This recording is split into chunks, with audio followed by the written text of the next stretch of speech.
Hello, everyone. Welcome to the Friday, March 17th episode of the Bacon Bets podcast. And March Madness marches on. On today's episode of the podcast, I got my best bets for the Saturday round of 32 action. So we got 8 games to get through on this slate. Just a little recap so far. I am recording this Thursday night at the conclusion of the first day of action. Today was a roller coaster. I started off through the first half of the games 5-3. The night slate just absolutely killed me. Went 2-6 to finish 7-9 on the day. So losing day in day one. Thankfully, I did go 4-0 in the play-in games. So if you include the play-in games, I'm sitting at 4 plus 7 is 11. So 11-9. So I'm sitting profitable if you include the play-in games heading into the second day of round of 64 action. Let's hope I have a better day on day 2. But this episode, like I said, is about day 3, Saturday's round of 32 action, involving the teams that played on Thursday. Now, I will let you know before I get into these picks, I do have my bets locked in for all 8 games as of recording this, which is at 12:56 a.m. BetStamp does not, for some reason, have lines posted for half of them, which is... I love BetStamp. I use them to track my bets.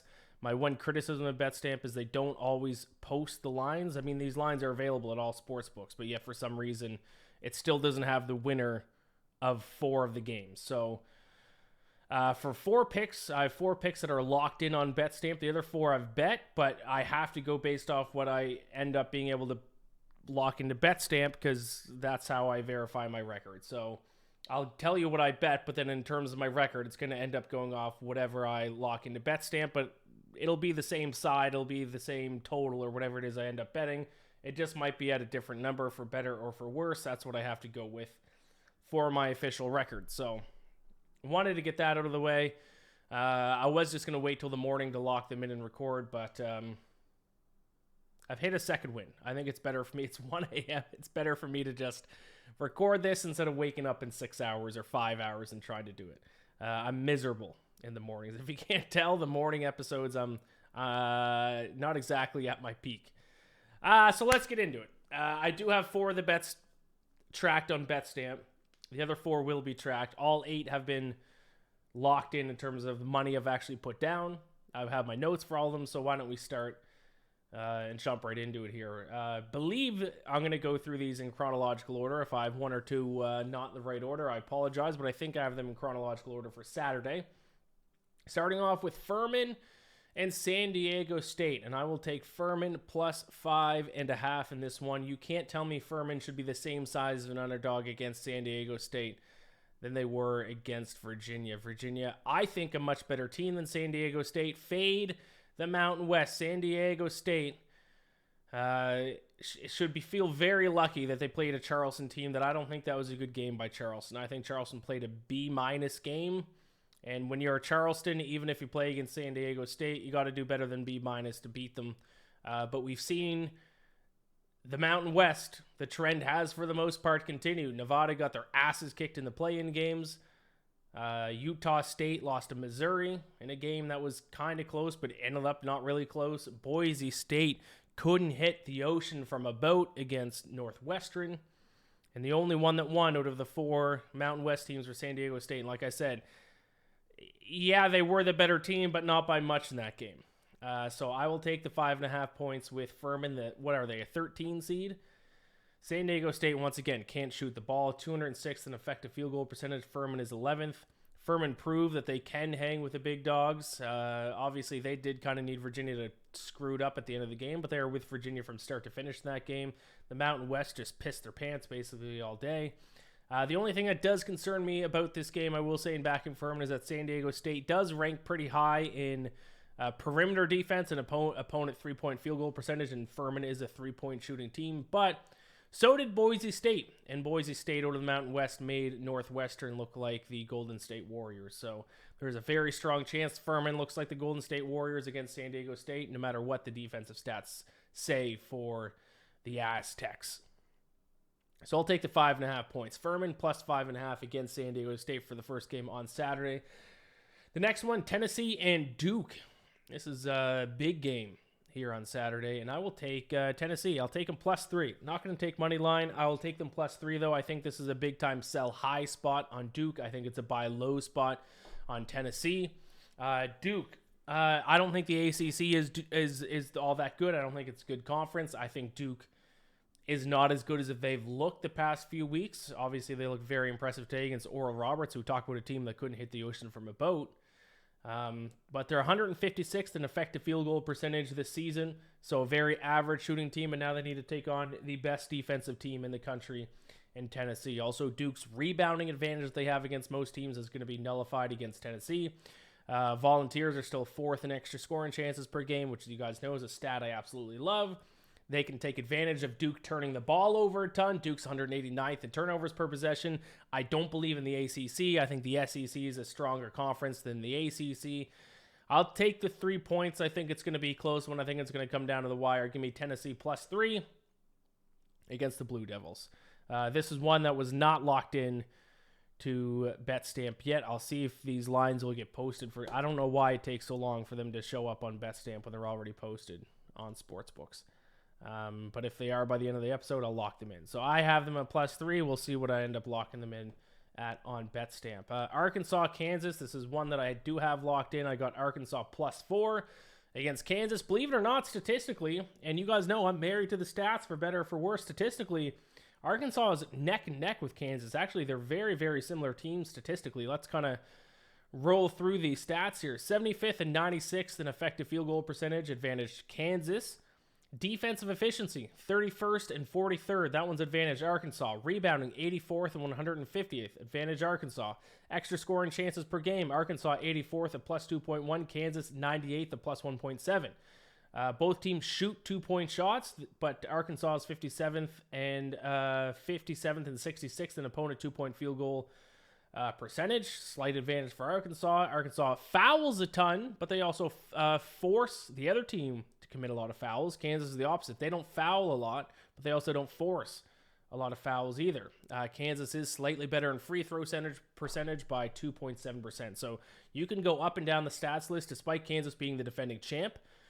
Despite them having a better overall season statistically, and don't forget, stats just show us on paper what happens on the court. These two teams are very similar. There's a reason why the spread is only 4. So I'll take a shot with the Hogs +4. Now, obviously, the other thing that I didn't mention, Kansas is from a better conference. I do recognize that. I think the Big 12 is the best conference in college basketball this season.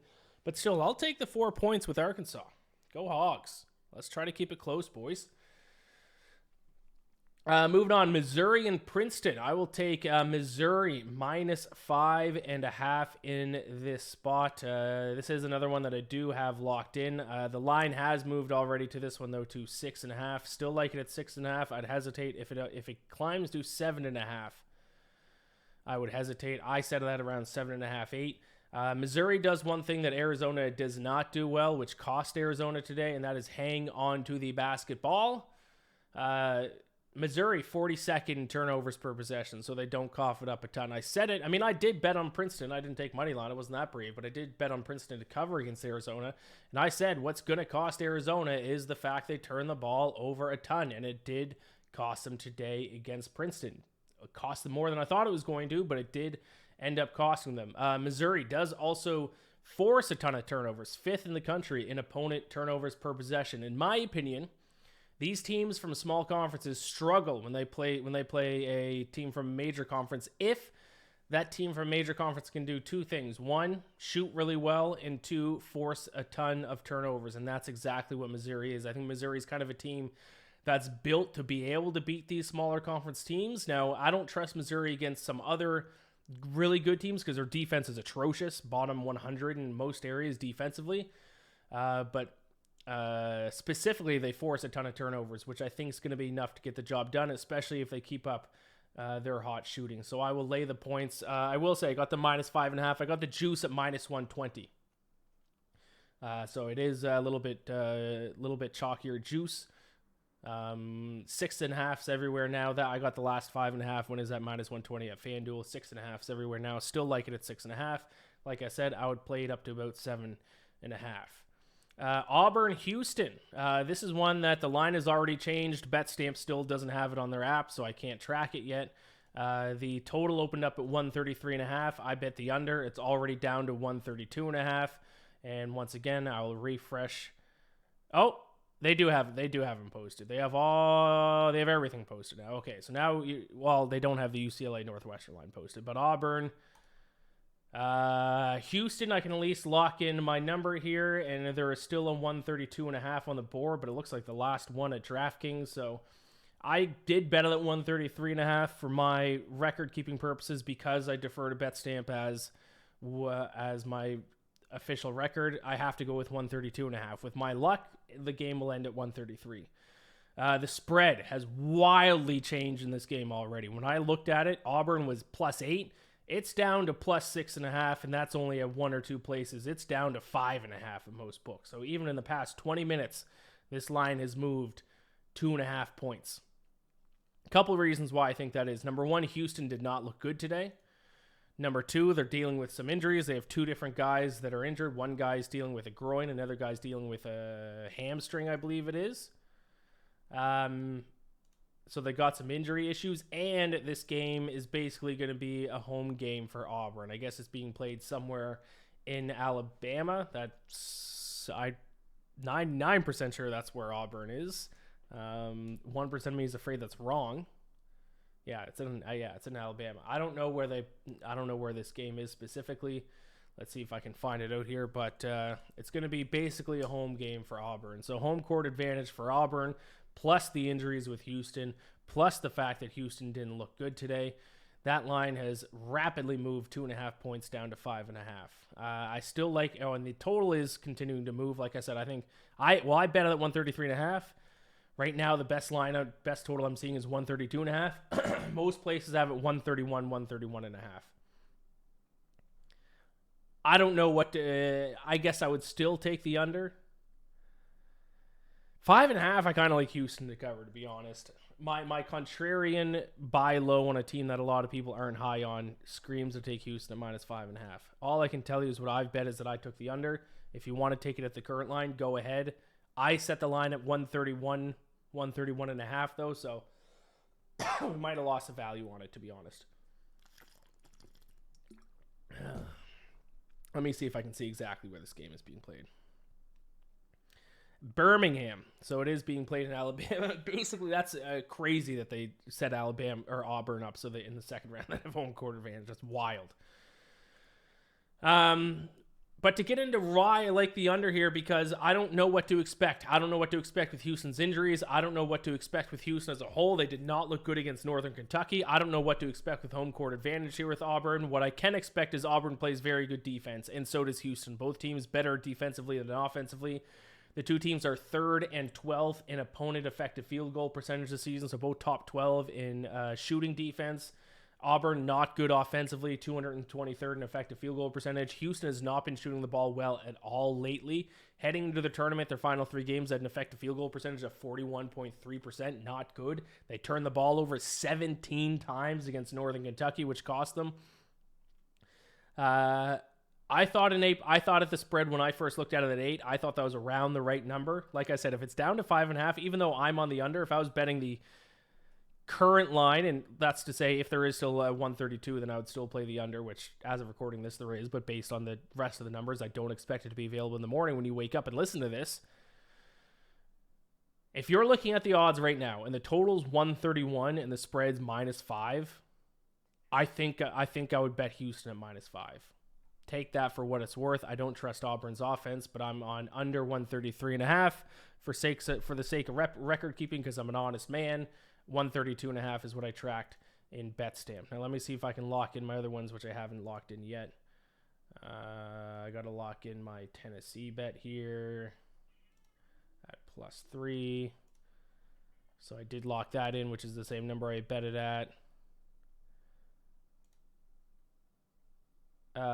Texas, I'm actually gonna so the point I lost by tracking the total at the set number, I get back in Texas Penn State. I took Texas at -6. It's now -5.5, so I bet it at -6 for tracking purposes, -5.5.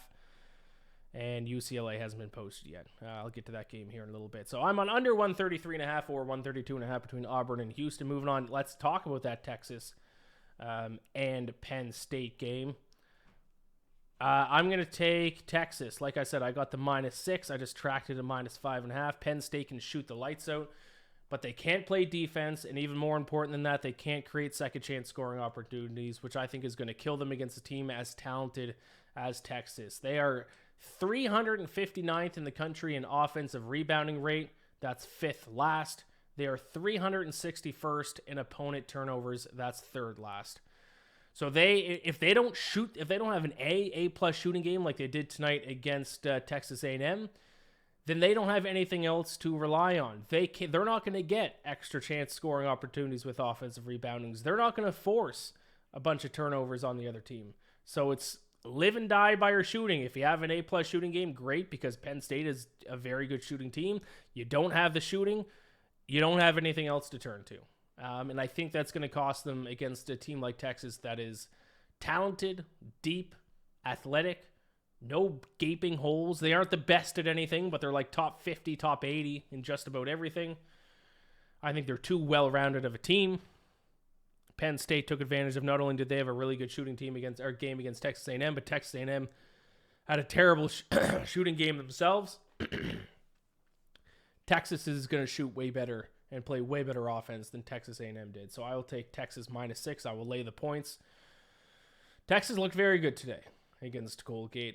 They could go on a little bit of a run here. So I'll take Texas -6 for tracking purposes, -5.5 against Penn State. UCLA and Northwestern, the only one that last time I refreshed BetStamp is not posted on there yet.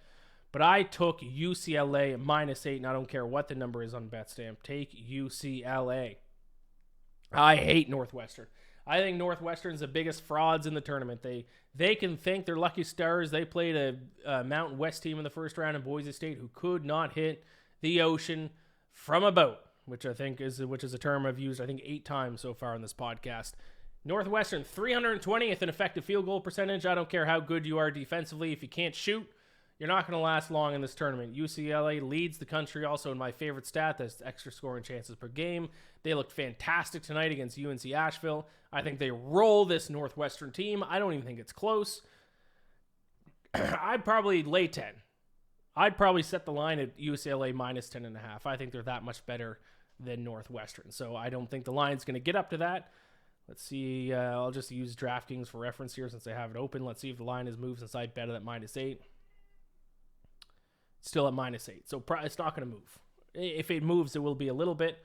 If it was going to have any major movements, it would have happened already. So I'll take UCLA -8 against Northwestern. My final play for Saturday's round of 32 games, I'll take Maryland +8.5 against Alabama. I think what might cause Alabama to have issues is Maryland has a very good perimeter defense. 76th in opponent three-point field goal percentage. Teams only shoot 32.2% from beyond the arc against them. Also, only 26.3% of the points scored against Maryland come from three-point land. That is 36th in the country. So a very good top-tier perimeter defense Maryland has.